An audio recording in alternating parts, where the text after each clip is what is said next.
struggling with the internet. It looks like we're online now. Oops. You probably don't hear anything because there should be sound. Yes. Good. Wonderful. Okay. This one now.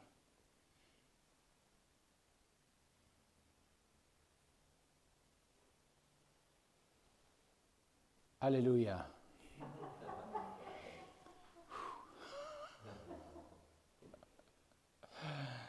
Man. Okay. I'll wear my mask after. So let's begin by refuge and the four immiserable. Until I have reached full awakening, I take refuge in the Buddha, the Dharma, and the Supreme Assembly.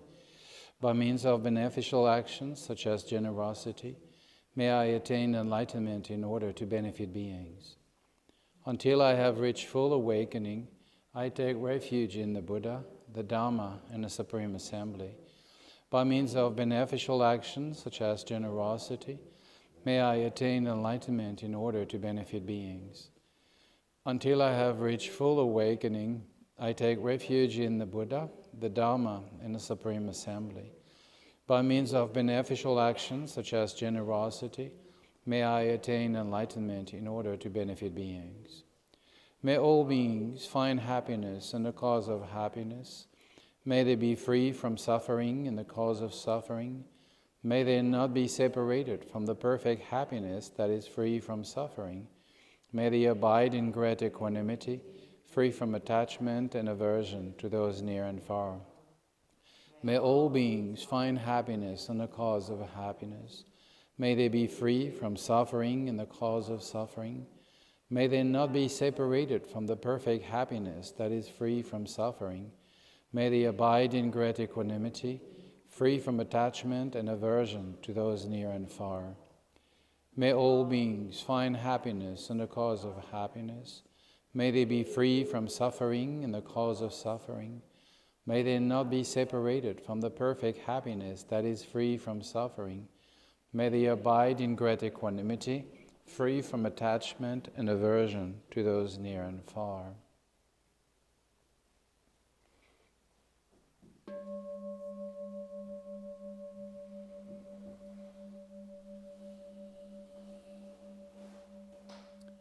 Well, first let's take a little moment before we jump into the meditation, make sure we are here, that our body, our mind, and our breath are present on this cushion in this moment. Whatever we have been doing before we arrived here, we let it go, fade away in the past, and what we might have to do in the future, we leave it on hold for a while. So to enjoy the freedom of the present moment.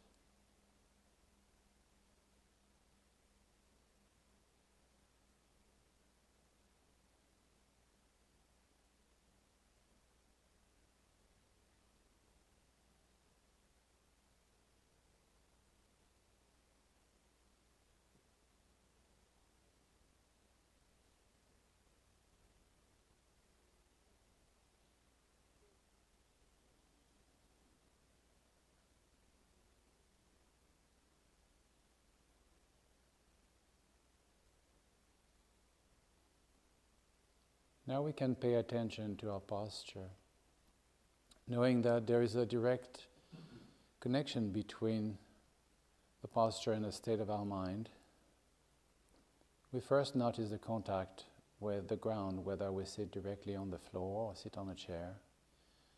We notice the stability we gain through this contact. We may have a sense of gratitude for this.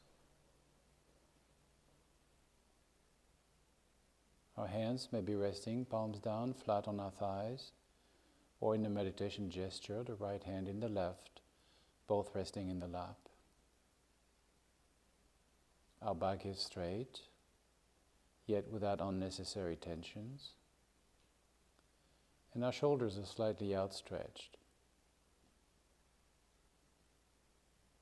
And as we breathe in and out, even so more deeply, we begin to sense our center of gravity as our belly relaxes slightly below the navel, we found this point of balance.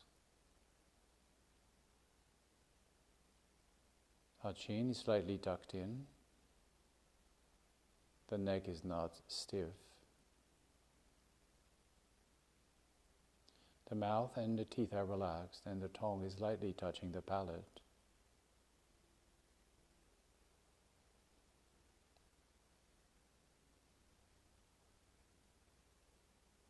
Our gaze is directed straight in front of us, in a soft and open vision of what we have directly in front of us, and we can keep our eyes half closed, or if we find it more comfortable, we can also keep our eyes closed.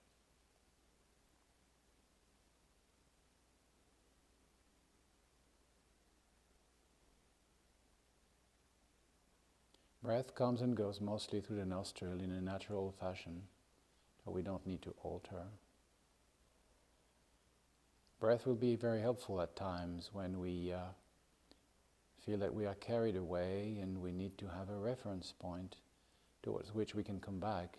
Breath will be one of these reference point. We just come back when we need to the breath, pay attention to the movement of the breath, find a stillness,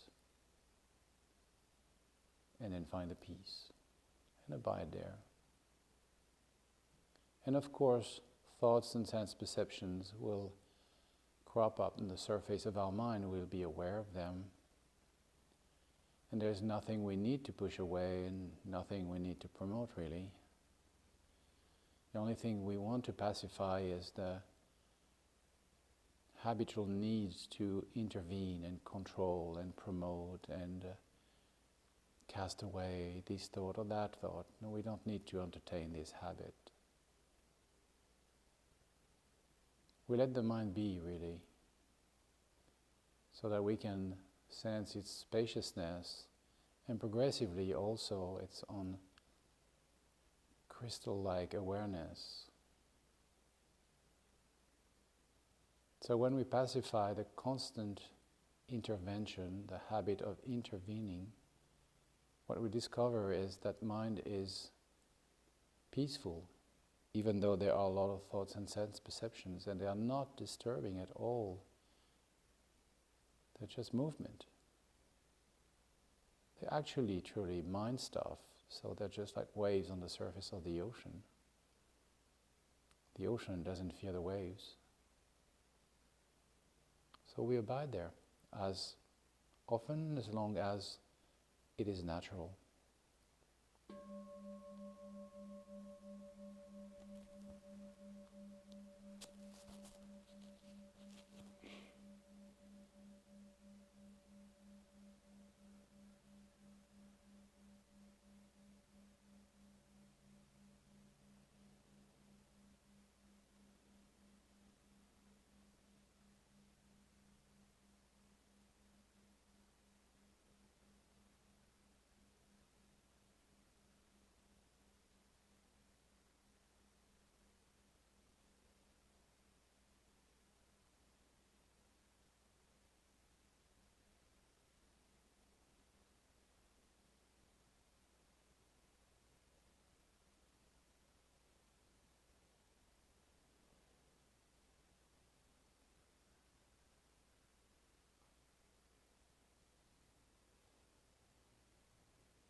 Feel free to move a bit, stretch if you need.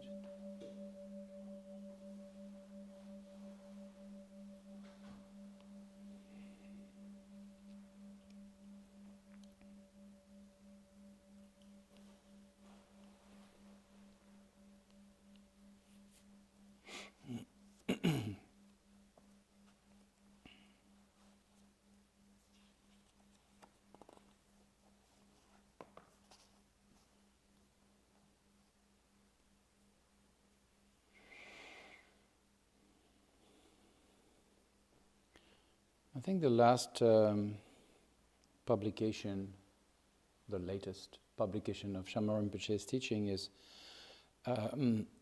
dealing with the Buddha nature. It's as usual, for us, it's kind of the quintessence, the Cliff Notes, because there are a lot of books talking about the Buddha nature. And so I really invite you to read this if you haven't done it yet, and then ponder over it and meditate and so on.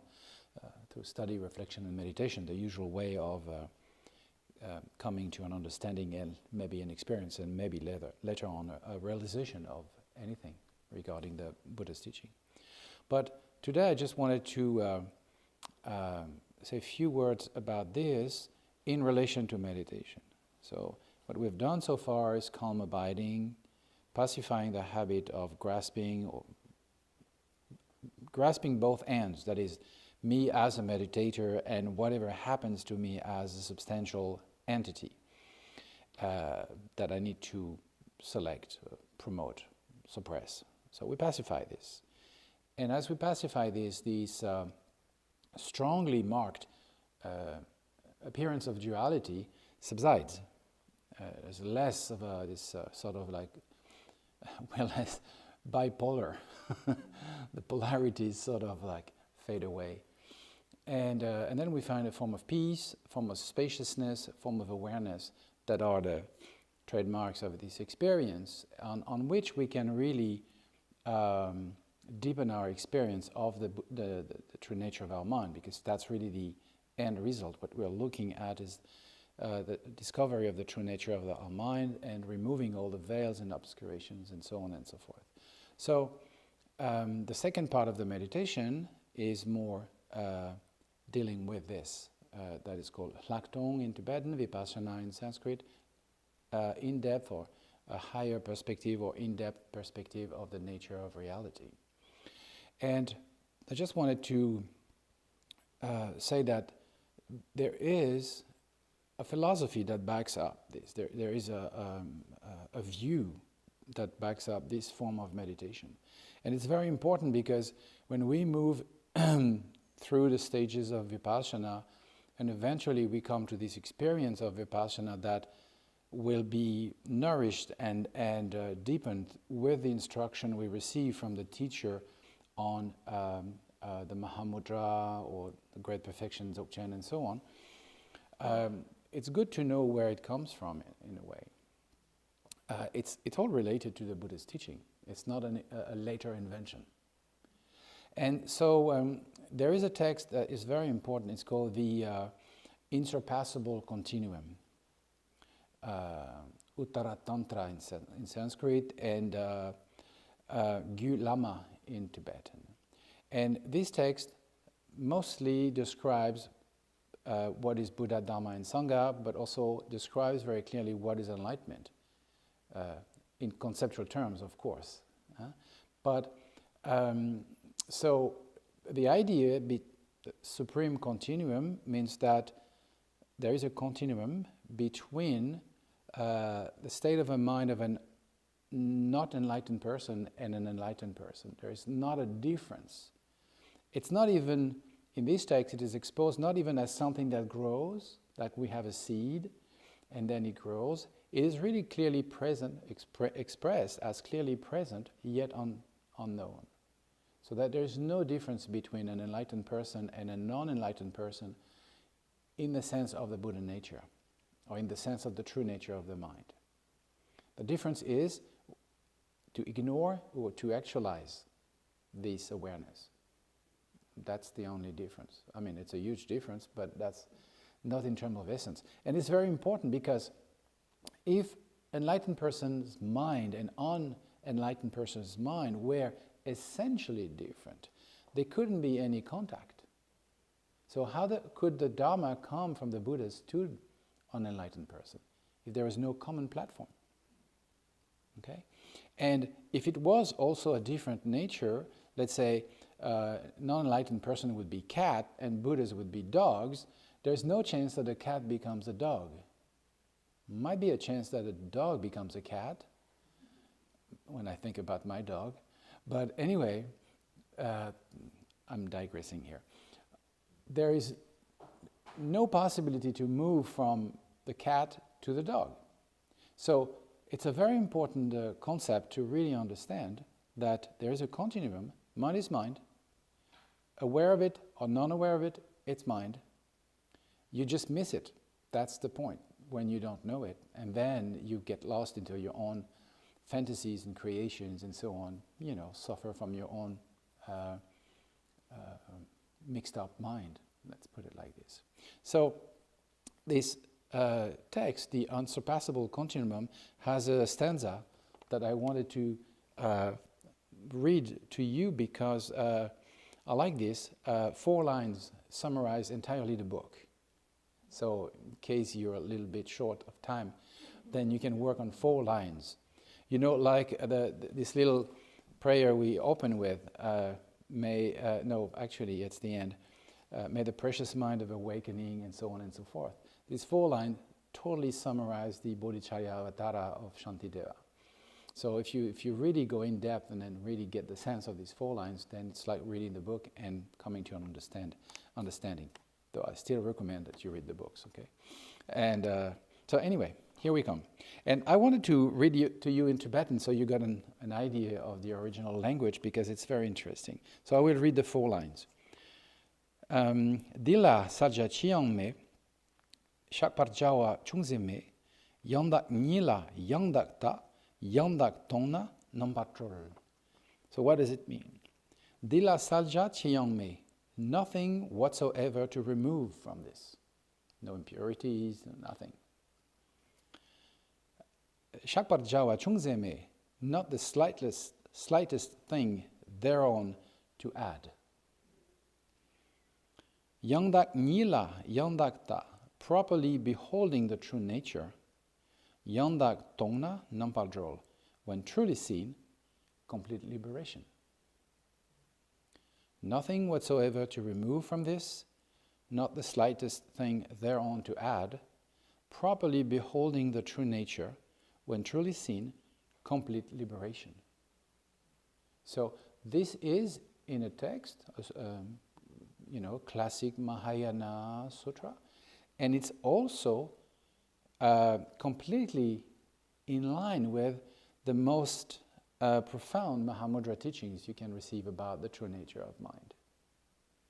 So nothing whatsoever to remove from this. That means that all the impurities, all the mental afflictions, all the things that you see popping up as you meditate seems or may appear, they are actually an expression of mind, but they are only adventitious, fleeting obscurations. They do not, like clouds, do not harm the sky, like waves do not harm the ocean. All these adventitious, fleeting impurities do not affect the true nature of mind. Our belief in their reality and the grasping we have that the self of the individual is substantially existent as an entity, perceived as such, and the complication of perceiving outer objects as having their own existence, propels us into a world of yes and no, into a world of abandon and obtain. And all of this, when we meditate, it's not necessary. We don't have to select. We don't have to do this. Not the slightest thing thereon to be added. You don't have to enhance it. You cannot make gold golder. There's nothing you have to add to it. It's very relaxing to understand that. you know that, okay, the mind as it is perfect. It is the Tathagata Garbha, what we call the Buddha nature. In Sanskrit, Tathagata Garbha. Garbha means quintessence. Tathagata literally means thus gone, which is an epithet for Buddha. Gone to that. You know, as we don't have words to describe this, we call it thus. And they're gone, not only the obtention, even these are limited words, the obtention is perfect, but also the process, the journey leading to this. You understand journey and obtention in quote, okay? It's perfect because it's the expression of the quintessence, that's the mind, the quintessence of all the thus gone.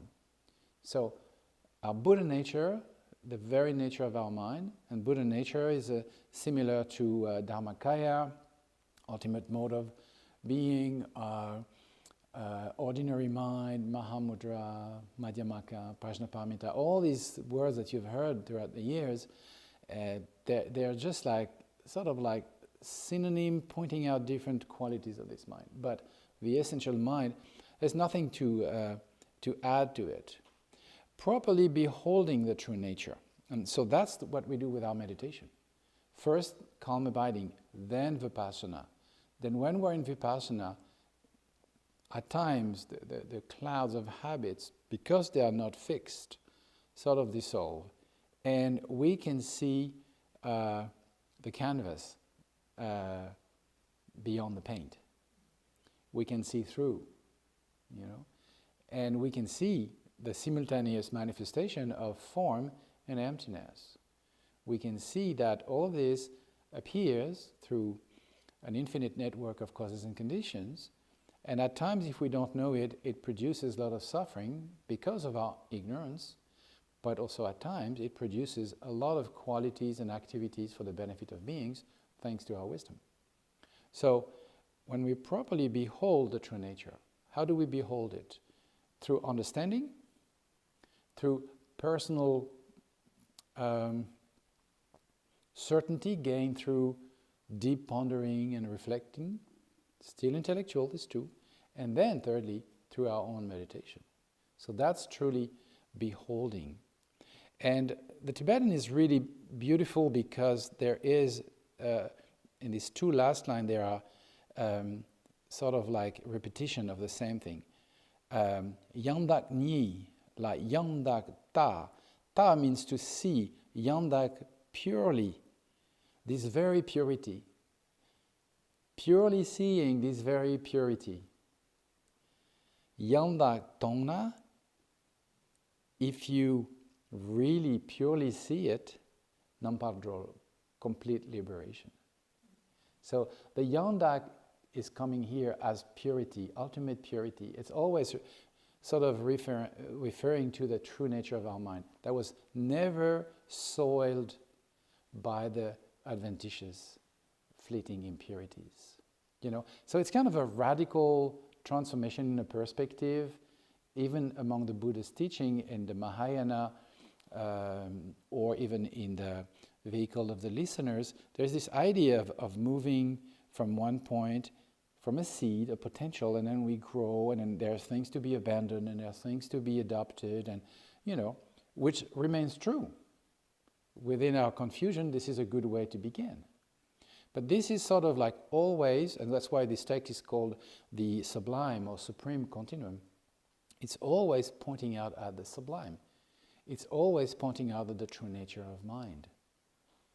And that's another way of dealing with what appears to be mental affliction, what appears to be dualistic clinging, what appears to be suffering, samsara, and so on, you know, birth, old age, sickness, and death. So it's another way. In a way, you could say, if you take the Prajnaparamita, you're going to zero into that nothing exists. So you're like moving towards nothing has substance and reality. But here, with this approach, you're zero into the sublime nature of it. So it's you don't find a nothing, you find a magnificent, you find a beautiful, you find ultimate Yangdak Ni, the purity, the ultimate purityness, the purity in and of itself. And it's very interesting that to see that in your experience that what will come is that these two merge, the emptiness and the magnificence, we could say. So this text is very poetic also because poetry is probably the best way to convey this wonder, this beauty. The text on the Prajnaparamita is more like a sword. It's cutting through all entanglement and grasping. It's a big no sutra, yeah. And when you merge these two, then you get a very good representation or idea of what the true nature of mind is. On the basis of this idea, view, or concept, then you'll have to study, reflect, and meditate. The validation will come through your practice of Vipassana. And then you come to understand that there's nothing whatsoever to remove from this. There's not the slightest thing thereon to be added. Properly beholding this true nature, this purity in itself, when it is truly seen, that is when the full process of study, reflection, and meditation comes to fruition, complete liberation, non-padrol. There's nothing to be liberated. So that is the base, this is the ground for Mahamudra. This is really the view, meditate.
Let's conclude with the sharing of the merit of this practice.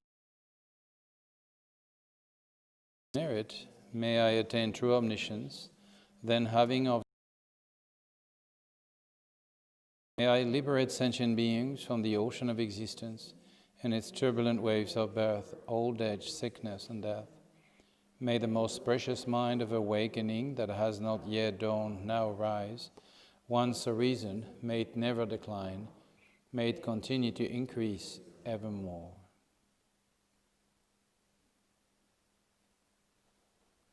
Thank you all very much. Thanks to our friends online.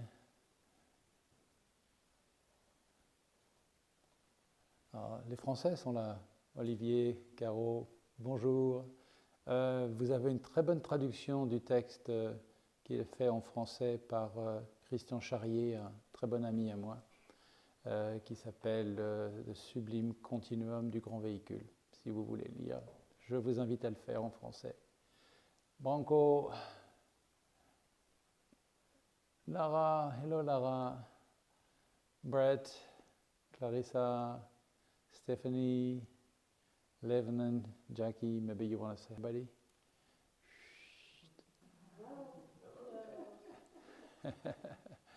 This is our morning crowd. First time we're back in our meditation hall after 19 weeks. Enjoying. Okay, I wish you all a very good Sunday, and we'll try to do it again. Luckily, the Wi-Fi worked, so we might try it again next Sunday. So in the meantime, you all take care, and you have a good day. Bonne journée, bon fin de dimanche. Et puis, pour les Français en particulier, j'ai appris que vous étiez en retraite involontaire, donc tirez-en le meilleur parti si vous êtes obligé de rester à la maison. Voilà. À bientôt. Au revoir.